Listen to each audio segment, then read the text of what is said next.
Kemusyrikan adalah sebuah kesalahan terbesar dalam agama. Hanya manusia beriman yang terhindar dari godaan setan terkutuk itu. Siang itu Yesi ikut membantu ibunya mengemas barang-barang untuk pindah rumah.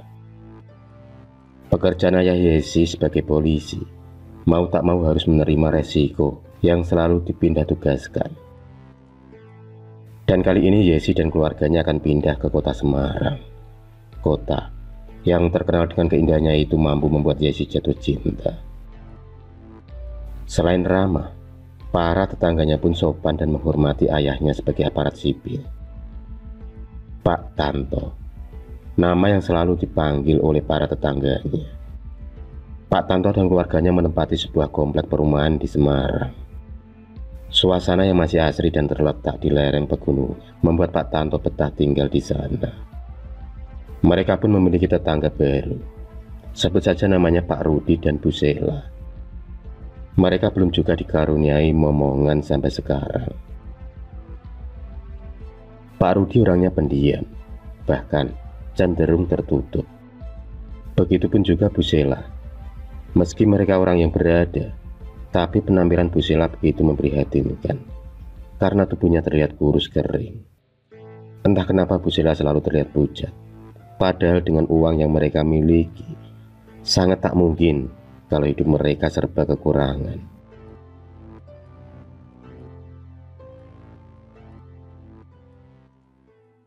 Suatu malam, Pak Tanto sedang berbaur dengan para warga yang lain di pos penjagaan komplek.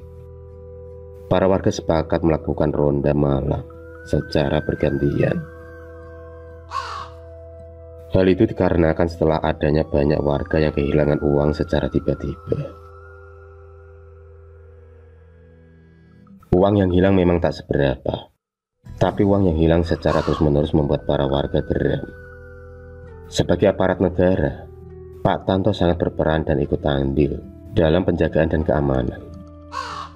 Tak terasa, mereka asik mengobrol hingga larut malam. Pak Tanto pun berpamitan pulang pada PRT.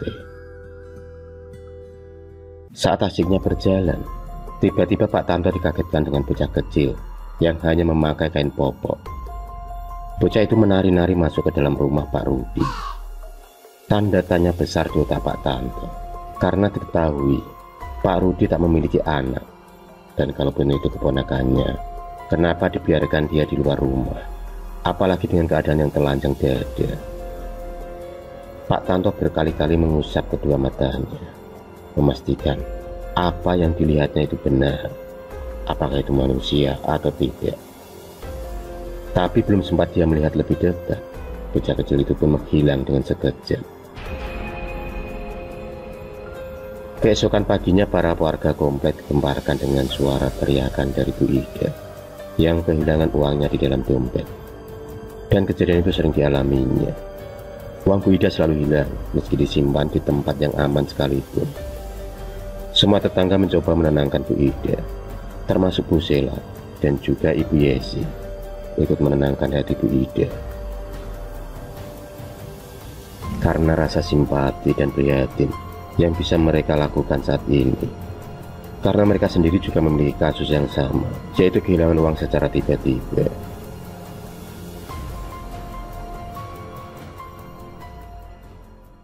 Di sisi lain, Bu Sela pulang dengan wajah yang pucat. Tubuhnya yang semakin kurus membuat mata suaminya enggan meliriknya. Bu Sela kemudian duduk di dekat suaminya. Dia pun mengutarakan isi hatinya untuk berhenti memelihara tuyul. Bu Sela merasa kasihan dengan para korbannya. Tapi lagi-lagi Pak Rudi mencoba membujuknya dan mengatakan kalau kebutuhan mereka semakin banyak. Masih ada beberapa keinginan Pak Rudi yang belum tercapai. Dan sebagai istri yang penurut, Bu Sela pun hanya bisa mengangguk dan menuruti kemauan suaminya itu. Setiap malam Pak Rudi dan Bu Sela melakukan ritual. Banyak rumah-rumah mewah yang sudah dimasuki tuyul peliharaan dari Pak Rudi. Maka tak heran kalau sekarang Pak Rudi menjadi orang terkaya di kompleknya. Mobil-mobil tampak berjejer di garasinya. Dan itu adalah salah satu bukti kesuksesannya dalam memelihara tuyul. Warga komplek tak ada yang curiga kepada Pak Rudi, karena Pak Rudi terkenal taat akan agama. Dia sering melakukan sholat berjamaah di musola. Padahal itu semua hanya untuk menutupi kebusukannya. 3 tahun sudah, misteri hilangnya uang para warga komplek tersebut. Meski mereka tahu kalau uang itu hilang karena ulah oleh tuyul, tapi yang masih menjadi misteri adalah siapa pemilik dari tuyul-tuyul tersebut.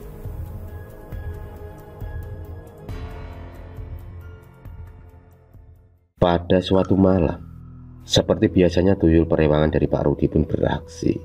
Dan kali ini tuyul itu pun mengalami kesialan karena telah memasuki rumah janda kaya yang juga memiliki ilmu supranatural. Janda itu tak hanya kaya, dia juga memiliki paras yang aduhai. Tubuhnya masih kencang dan seksi, jauh berbeda dengan Bu Sela. Tuyul tersebut masuk dalam perangkap janda yang bernama Bu Linda, pemilik salon yang terkenal di kompleks sebelah.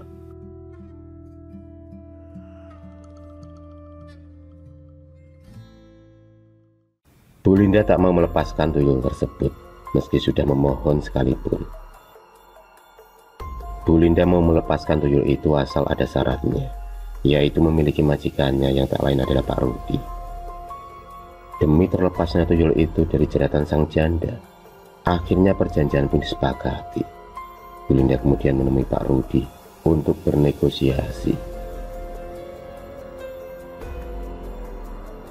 Karena melihat tubuh Bu Linda yang begitu menarik, Pak Rudi pun langsung menerima tawaran dari Bu Linda. Ibaratnya, Pak Rudi mendapatkan durian runtuh. Selain tuyulnya kembali padanya, dia juga bisa sepuasnya bersama Bu Linda. Pak Rudi seperti mengalami jatuh cinta kembali, karena dengan Bu Linda lah Pak Rudi mendapatkan gairah hidup. Bu Linda yang memang pandai merawat tubuhnya sangat berbeda dengan Bu Sela yang semakin kurus kering. Pak Rudi akhirnya meninggalkan Bu Sela begitu saja.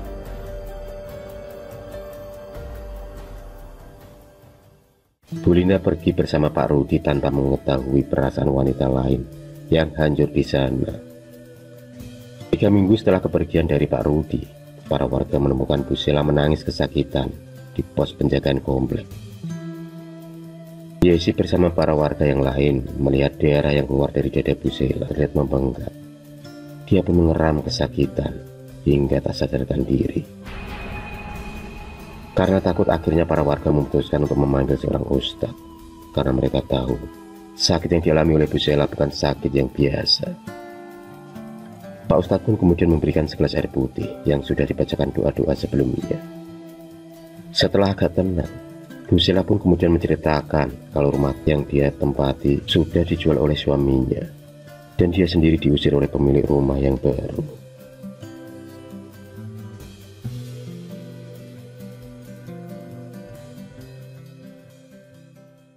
Dan yang lebih mengagetkan lagi adalah Bu Sela menceritakan kalau keluarganya lah yang telah memelihara tuyul yang sudah merasakan para warga di kompleknya. Kata Bu Sela membengkak lantaran tak ada tuyul yang menyusuinya. Darah akan terus-menerus keluar. Itulah kenapa tubuhnya kurus kering. Karena itu semua ulah dari para tuyul yang terus-menerus menyedot darah dari tubuhnya. Karena kasihan dan merasa iba, para warga tak tega untuk menghakimi Bu Sela. Karena apa yang dialaminya bukan serta-merta keinginannya sendiri. Selain itu, Bu Sela juga orang yang baik. Maka diputuskanlah untuk membawa Bu Sela ke pondok pesantren milik Pak Ustadz guna untuk penyembuhannya dari pengaruh buruk tuyul tersebut. 1 tahun pun berlalu. Kini tubuh Bu Sela kelihatan lebih segar dan berat badannya kini naik kembali. Secara tak sengaja dia pun mendapatkan kabar tentang kematian suaminya bersama Bu Linda. Mereka mati dikeroyok massa karena ketahuan memelihara tuyul. Keadaan Pak Rudi dan Bu Linda begitu mengenaskan hingga wajah pun tak bisa dikenali lantaran rumah mereka dibakar hingga hangus oleh para warga.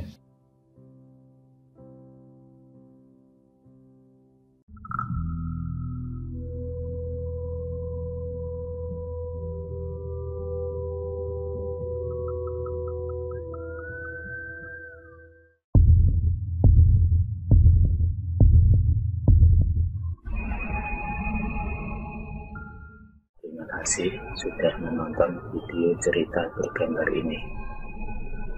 Klik subscribe untuk terus mendapatkan video-video cerita bergambar selanjutnya. Semangat berkarya.